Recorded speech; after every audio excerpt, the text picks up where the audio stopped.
Hey there, my name is Andrew Slemp, and this is English 2162, and this is my thoughts on the American dream. So we were all tasked with giving our definition and writing about what is the American dream. So throughout the course, we've been provided multiple examples through all of the different modules that we have been through and learned about different references, ideals, on how that American dream can be defined.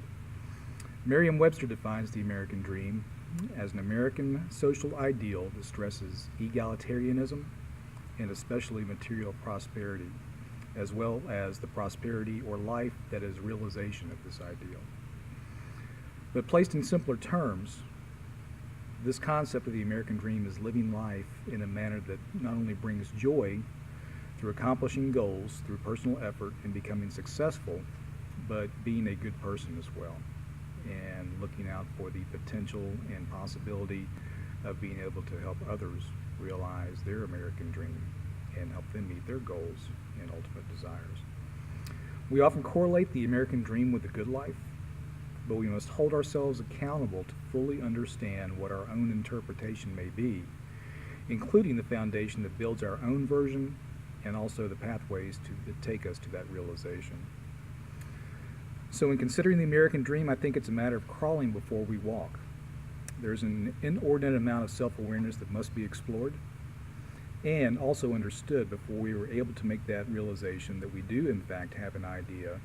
of what we know and also what we do not know about ourselves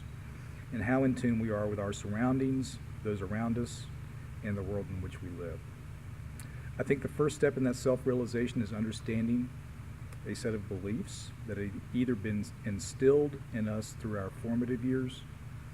or developed and acknowledged through personal experience or exploration of information that is also shared by others. One of the greatest things about America is our freedoms. The freedoms we have and the choices that we can make, not only in how we live our lives, but how we choose to take advantage of opportunities that are either afforded to us or creating our own opportunities to live life in a manner that makes us happy, as well as making those around us happy. I think Walt Whitman's notion that there is the great idea,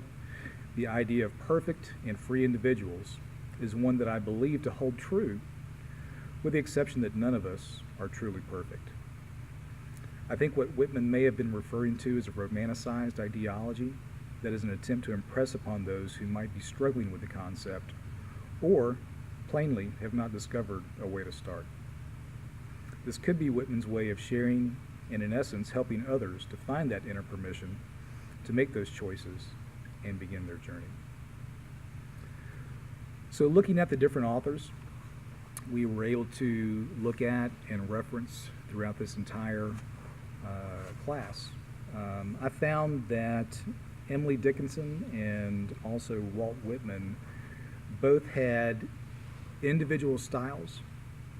but were able to offer reference and offer insight onto their personal thinking and what their definition of the American dream might be. So as we know through readings that Dickinson was viewed as an adjunct to reaching that place of understanding oneself and possibly reaching a level of where it could be further expressed. The topics that she wrote about at the time were probably significantly controversial,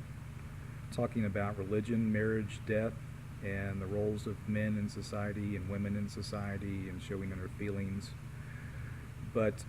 what we knew about Dickinson was that she had her own desire to be outside of the normal expectations and also the constraints of society at the time. While her writings were often dark and isolated, similar as to what her own life was reported to be, do think they were able to offer great perspective and allow the formative basis to look at further expression of those previously forbidden topics and the development of new approaches to exploring them and how they affect our society. Looking at Mark Twain, while most of his offerings were looking at the American West through his eyes, and with particular focus on the Mississippi River area. It was apparent that he had a true interest in the people of that area, and looking at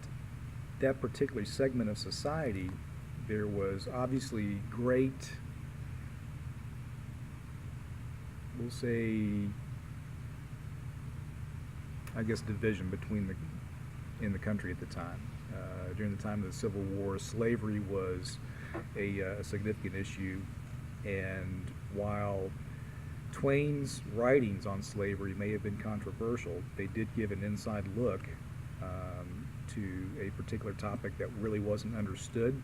or fully understood by mainstream America. So Twain was able to provide that insight of a different culture during that time of unrest. And while the topic, again, was controversial, his romanticized versions of his ideology of the American dream, both through works of the portrayals of Tom Sawyer and Huckleberry Finn, and the symbolism of their carefree ways, obviously was a notion of how it might be viewed by other Americans as having that freedom to make their pursuit of their own American dream without constraint. But the interesting thing, and a side note about Mark Twain, was his portrayal of the character Jim in Tom Sawyer, and how Jim, his symbolization of freedom by riding along with Huck on the raft down the river, symbolized the freedom not only from bondage as a slave, but also the freedom to make his own choices in his pursuit of his American dream. Something different than a pariah, which was common in the South at the time, being treated as an outcast. That's one thing that Jim didn't have to worry about when he was with Huck Finn. But the selection that we reviewed, Pudd'nhead Wilson, gave a harder look at the realities of slavery, including the differences in human nature.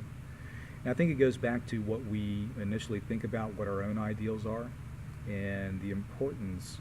that there is to understand other cultures, and also to be willing to understand and help provide for their needs as well. While some may not share that thought, or some may not share that theory, I believe it is part of us, and I think it is something that we should be responsible for in making that reference, and in the way we think about our nature, and the way we need to hold ourselves accountable